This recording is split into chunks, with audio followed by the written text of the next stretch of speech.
always helpful and always happy to see everyone, I guess you would say.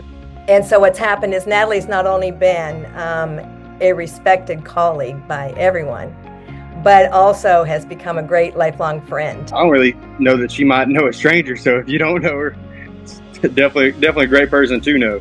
So we all became what we called speech sisters.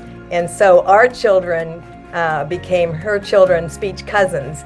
And we just have been like family since the beginning of her working in Crosby ISD. Generous, helpful, and understanding.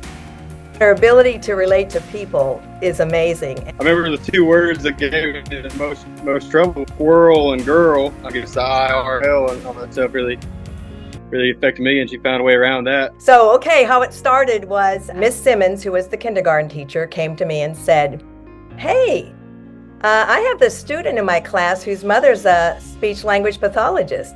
I was, "What? Really?" So, of course, I had to meet her. Once we snagged her, then we snuck in, can you, how about doing some therapy? And so we did that, but mostly evaluations. And then it's like, oh, would you mind supervising some speech assistants? Oh, and how about some interns? Could you handle some of those?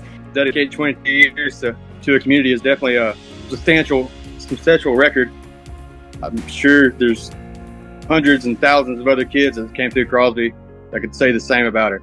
What is really impressive, I'm going to hold it up, co-authored a book. She co-authored a book, and it didn't just have one edition, it went to 2 editions. I mean, when you can't say certain words, it definitely a big kick to your confidence, and coming out of there and actually being able to communicate and say more than you could beforehand is definitely a big confidence boost and get you out to speak more to people. You go out into a clinic and you ask for a speech evaluation, you're paying hundreds and hundreds of dollars.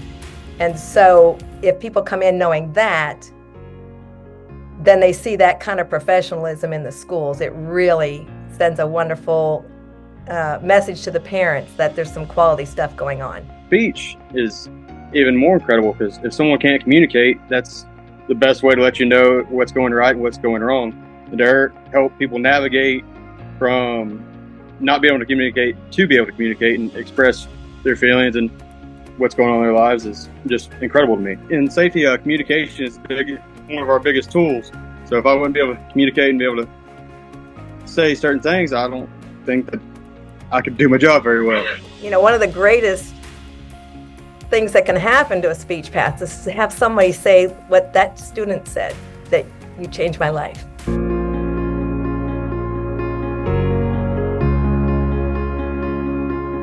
So we're at a speech convention. It's just Natalie and I in Austin, Texas.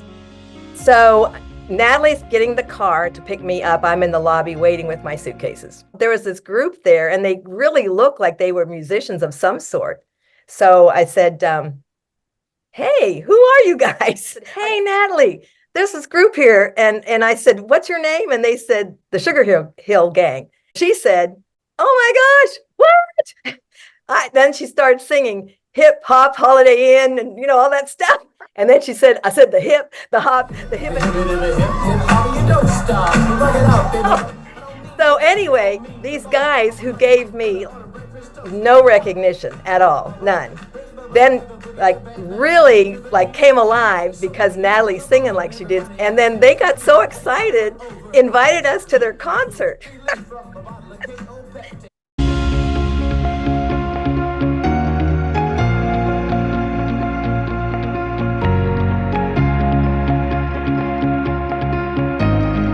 She has one grandchild right now, but that grandchild's a little girl in Colorado. And the other grandchild to be is going to be born and live in Crosby, Texas. And her retirement now is just, honestly, to me, it's a great time to do it with her grandbaby on the way. So just teach another person how to speak. Crosby's going to be with her, I think, always.